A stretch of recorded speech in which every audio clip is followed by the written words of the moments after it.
Bueno, ahí estamos entrando en vivo.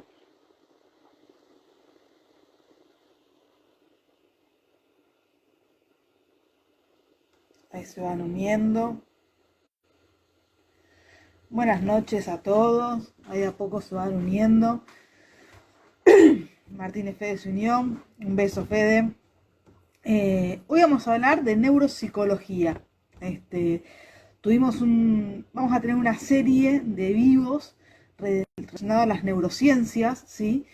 Y hoy vamos a hablar específicamente de lo que es neuropsicología, que es una rama de las neurociencias conductuales. Ahora vamos a ver que hay diferentes ramas en las neurociencias. Y también, como siempre, como a mí me gusta la literatura, les voy a dejar 2 libros, ¿sí?, que pueden leer, que habla sobre trastornos mentales. Hola José, dice Tania, hola, hola Pau. Bueno, ¿se escucha bien? ¿Me pueden decir si se escucha bien? O hay retorno, algo parecido. A ver. Sí, Mechi Oneto queda guardado y además todos los videos que hagamos por Instagram los subimos al otro día a nuestro canal de YouTube. En YouTube nos pueden encontrar como Mindfulness Argentina. Suscríbanse y cada vez que subamos un video les va a llegar notificación.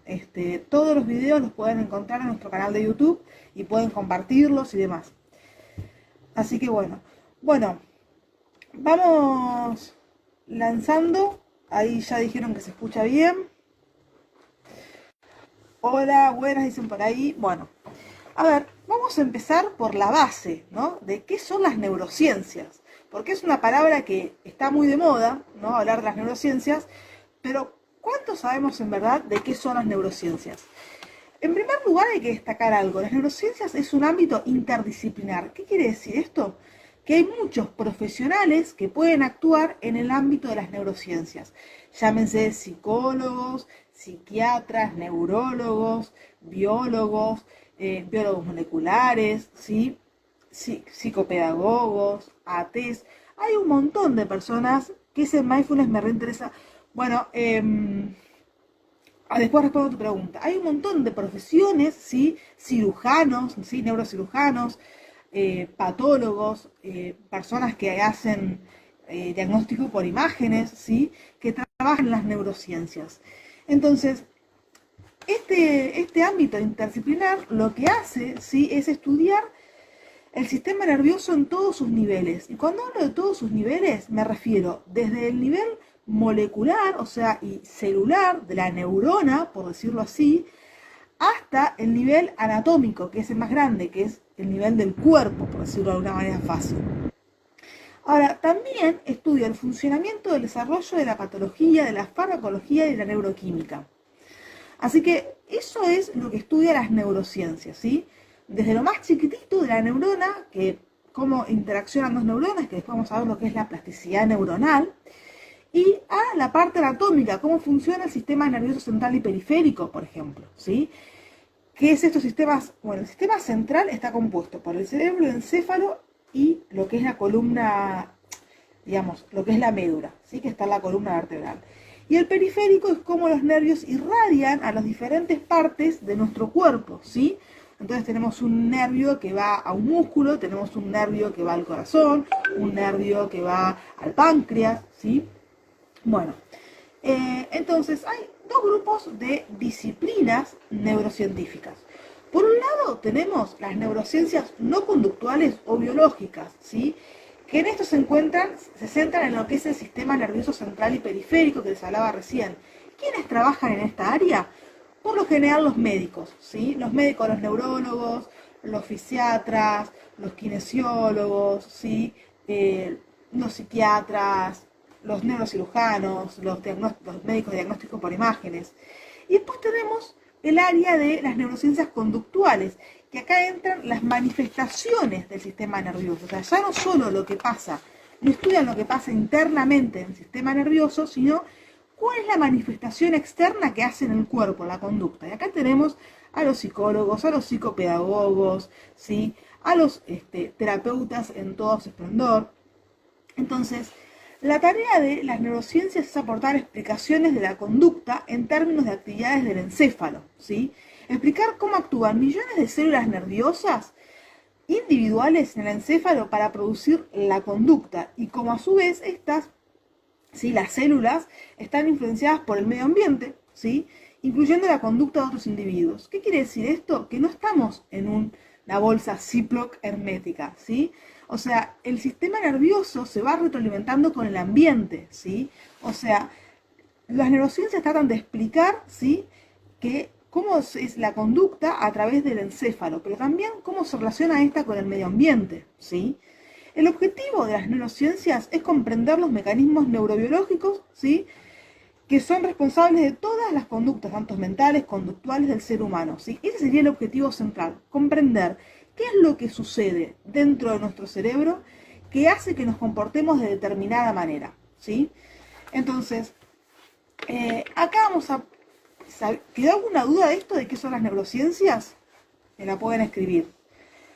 Entonces, acá podemos entrar un poquito más. Dentro de las neurociencias tenemos lo que es la neuropsicología, ¿sí? Entonces, bueno, la neuropsicología, ¿qué hace? En primer lugar, habíamos dicho que hay dos ramas de neurociencias, las biológicas y las conductuales. La neuropsicología está en la rama de las neurociencias conductuales, ¿sí? Y el objetivo es relacionar el cerebro con la conducta, ¿sí? Entonces, tanto en sujetos sanos como en aquellos que presentan algún tipo de discapacidad. El funcionamiento, la función es comprender las funciones cerebrales superiores, entendidas como el resultado del procesamiento cerebral, ¿sí? Entonces, ¿qué trata de decir? Bueno, a ver, yo tengo ciertas conexiones neuronales, algo está pasando dentro de mi cerebro que hace que, por ejemplo, no pueda leer bien, o no pueda caminar bien, o tenga un tic nervioso, ¿sí? O tenga que tomar depresivo y tenga que tomar antidepresivos, ¿sí? Entonces, va a relacionar más que nada con las modificaciones de la conducta. La neuropsicología, perdón, relaciona las alteraciones del sistema nervioso con alteraciones mentales, conductuales y funcionales, ¿sí? Por eso los psiquiatras y los psicólogos y los psicopedagogos actúan mucho sobre esto, porque no se centran tanto en qué está pasando dentro del cerebro, sino, independientemente de lo que esté pasando, cómo afecta a la vida diaria del organismo, ¿sí? A la vida diaria de las personas. Entonces, esto implica evaluar y describir los procesos neurocognitivos, realizar un diagnóstico clínico, topográfico y una programación terapéutica, teniendo que reorganizar modalidades funcionales cerebrales y conductuales. ¿Qué quiere decir esto? Que es un paso a paso, ¿sí? Primero hay que establecer un diagnóstico, que ahora vamos a hablar un poco de los test que se usan en neuropsicología. Primero hay que establecer un diagnóstico. Después que se establezca un diagnóstico, hay que hacer un plan de trabajo para abordar esa problemática. Entonces, ¿cuáles son los test que se utilizan en los test, digamos, más utilizados en neuropsicología? Bueno, el WIS y el WAIS, ¿sí?, en su quinta edición. Las escalas de Wechsler son el WIS y el WAIS es para adultos, el WIS es para niños, ¿sí? Son escalas de inteligencia que tienen un coeficiente intelectual global y después tiene indicadores de aritmética, de vocabulario, de información, ¿sí?, de conformación visoespacial, ¿sí? El WIS y el WAIS, ningún psicólogo o psicopedagogo puede no saber cómo tomar un WIS y un WAIS. Es el test básico que se toma para hacer un psicodiagnóstico en neurociencias, ¿sí? También hay otro test que es muy importante, que es el Bender. El Bender lo que nos va a arrojar es información de si hay algún daño neurológico, ¿sí? El Bender, ¿cómo se funciona? Son tarjetas, ¿sí? Seguramente alguien lo ha hecho alguna vez, que tienen puntos y rayitas, uno tiene que copiar eso. El Bender, más allá de darnos la maduración de la persona, ¿sí?, nos da si hay algún daño neurológico. Tiene indicadores neurológicos, indicadores emocionales, ¿sí? Después tenemos el Raven, ¿sí?, que es el de matrices progresivas. El Raven es un test de inteligencia mucho más sencillo que el WAIS y el WIS, porque se toma con matrices progresivas, es decir, nos muestran 6 matrices y abajo 6 opciones y tenemos que elegir cuál matriz corresponde para llenar el puzzle, ¿sí?, el dibujito. Hoy día el que se utiliza no es el Raven, se utiliza siempre el WAIS y el WIS y el Bender, ¿sí?, para lo que es neuropsicología. Después, obviamente, hay un montón de test que son de técnicas proyectivas, ¿sí? Las técnicas proyectivas son más que nada para abordar el inconsciente de la persona. Y acá pueden reconocer a test, por ejemplo, el HTP, que es cuando se hacen dibujar una casa, un árbol, una persona, o familia cinética, que es cuando dibujan la familia haciendo algo, o persona bajo la lluvia, ¿sí? Pero esos test no entran dentro de la batería de neuropsicología. Uno de los test que está entrando en la batería es el test de Rorschach, ¿sí? Esto es algo bastante novedoso. El test de Rorschach hace mucho que se utiliza, pero ahora lo vienen pidiendo, ¿sí? Por ejemplo, yo tengo una paciente de Tandil que tiene su hija en tratamiento en el FLENI y le pidieron el Waze, ¿sí? Y el Rorschach en el FLENI, que es una, ¿cómo es? Una institución neurológica, ¿sí? Entonces se está pidiendo mucho el Rorschach. ¿Cuál es el Rorschach? El de las manchas de tinta que nos piden ver qué es lo que hay en la imagen, qué es lo que vemos en esa imagen. Ese es el Rorschach. ¿Por qué se pide el Rorschach? Porque nos da un panorama general de la personalidad del individuo. Entonces, con el Waze, o el WIS, depende de la edad, tenemos un panorama general de las aptitudes intelectuales del individuo, y con el Rorschach un panorama de la personalidad del individuo. Y eso es, digamos, en conjunto, nos da una noción general en la que se encuentra la persona. Fíjense cómo a medida que pasan los años cada vez se van integrando más las disciplinas. Hace 50 años era impensado que en neurociencias habláramos de un Rorschach. Y hoy estamos incluyendo a 3 proyectivos dentro de las neurociencias, ¿sí? Entonces, hoy como hablábamos, ¿sí? Como les decía, el cerebro tiene plasticidad cerebral, plasticidad neuronal, ¿sí? Y esto es porque se puede ver afectado por el medio ambiente. Por ejemplo, el trastorno de estrés postraumático, ¿sí? Les voy a contar el trastorno de estrés postraumático vieron en las películas cuando llegan los soldados de la guerra, ¿no? Y tienen pesadillas, se despiertan, tienen funciones agresivas y demás. Pero bueno, ¿qué pasó? Ahí en el medio ambiente ocurrió algo que fue un trauma y modificó las conexiones cerebrales que había. Entonces la persona no puede descansar bien, su ánimo está ambivalente, tiene picos de manía y picos de depresión, tiene reacciones violentas porque tiene miedo, está todo el tiempo asustado, ¿sí? Entonces el medio ambiente modificó la conducta de la persona, ¿sí? Ahora, vamos a un ejemplo más práctico de lo que es el aprendizaje. Si por ejemplo tenemos un niño con dislexia, ¿sí? Tiene una alteración funcional cerebral. Ahora, un tratamiento neurocognitivo que contemple el funcionamiento global de las funciones neurobiológicas para poder recuperar la alteración, ¿sí? ¿Qué es lo que pasa con esto? Los niños, ¿sí? Ahora vamos a vamos a diferenciar un poco lo que es la neuropsicología de niños y la neuropsicología de adultos, ¿sí? Antiguamente se estudiaba los cerebros lesionados de muertos y hoy tenemos la oportunidad, como les decía, de estudiarlos por diagnósticos por imágenes, ¿sí? Entonces, se puede poner a una persona dentro de un resonador magnético nuclear y ver qué áreas del cerebro se activan y cuáles no, ¿sí? Entonces, como les decía, hay diversos profesionales que pueden actuar en las neurociencias, ¿sí? El neurólogo, el psiquiatra, el psicólogo, el psicopedagogo, demás. Pero el 10% de la población infantil tiene al menos un problema de aprendizaje o del desarrollo que debe ser abordado por el neuropsicólogo. Según un informe de la Organización Mundial de la Salud, el 6% de las personas mayores a 65 años tienen un problema de demencia senil. El 15% de personas mayores a 75 años tienen un problema de demencia senil. Y el 40% de personas mayores a 85 años tienen problemas de demencia senil, ¿sí?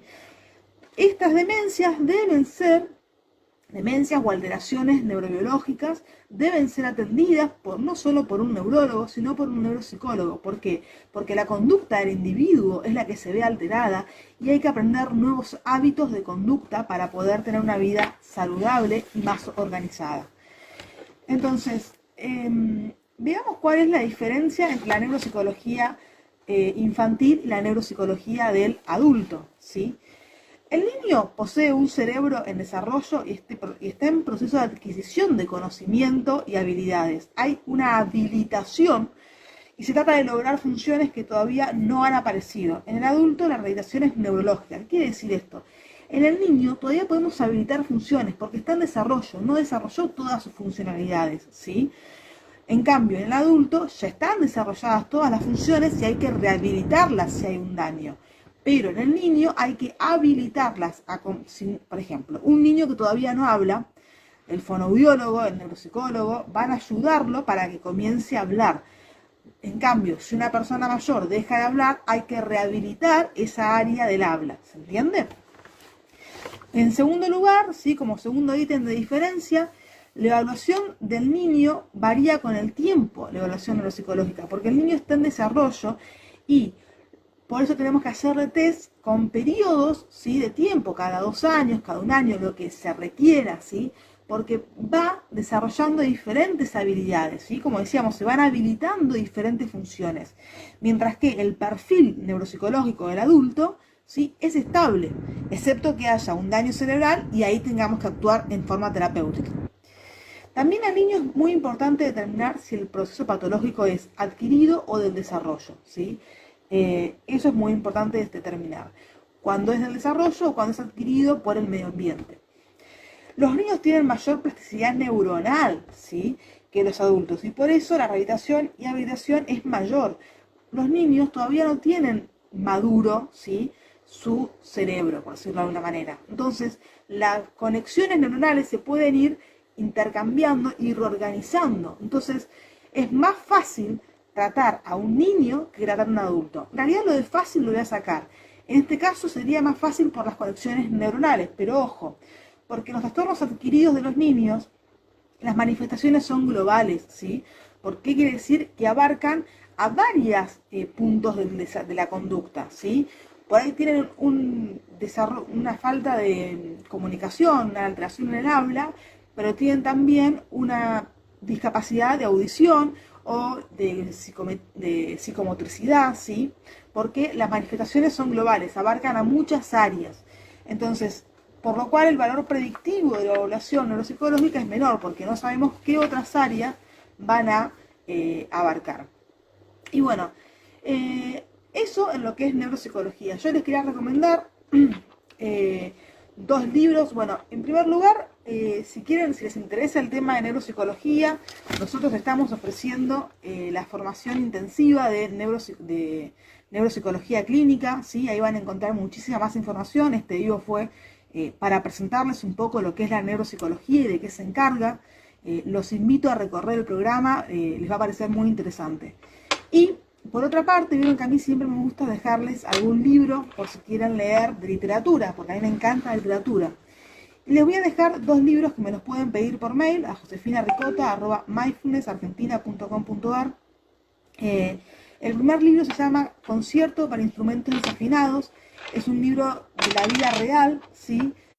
Es de un psiquiatra español, Vallejo Nagra, que lo que hace es escribir en cada capítulo, escribe la historia de un paciente neuropsiquiátrico. La verdad es que es un libro muy valioso para mí, porque describe de forma muy humana la manera de tratar a un paciente psiquiátrico, ¿sí? Y bueno, como les dije, la psiquiatría es una neurociencia conductual. La verdad es que es un libro que a mí me encantó, se los recomiendo muchísimo, es un libro cortito, si yo tengo el PDF me lo pueden pedir. Estamos hablando de que esto fue en la década del 60, cuando antes los locos, ¿sí? Llamados locos entre comillas, eran tirados a la basura o los dejaban encerrados en alguna institución psiquiátrica por años. Y este hombre viene a valorizar el concepto de persona humana, el concepto de humanidad compartida, ¿sí? Y otro libro que me gustó, que es más novelesco, pero bueno, para los que les gusta más la novela, es Los renglones torcidos de Dios, de Torcuato Luca di Tena, que es más que nada un thriller, pero es una paciente que ingresa a un neuropsiquiátrico y bueno, todo lo que pasa ahí dentro. Ese es más novelesco, sí, por si lo quieren leer, pero el que les recomiendo realmente es Conciertos para instrumentos desafinados, ¿no? Esos instrumentos desafinados son sus pacientes, ¿no? Y él hace, el psiquiatra hace de ellos un concierto. La verdad que es un libro bellísimo para leer. Y bueno, ¿tienen alguna consulta? Algunos se unieron tarde.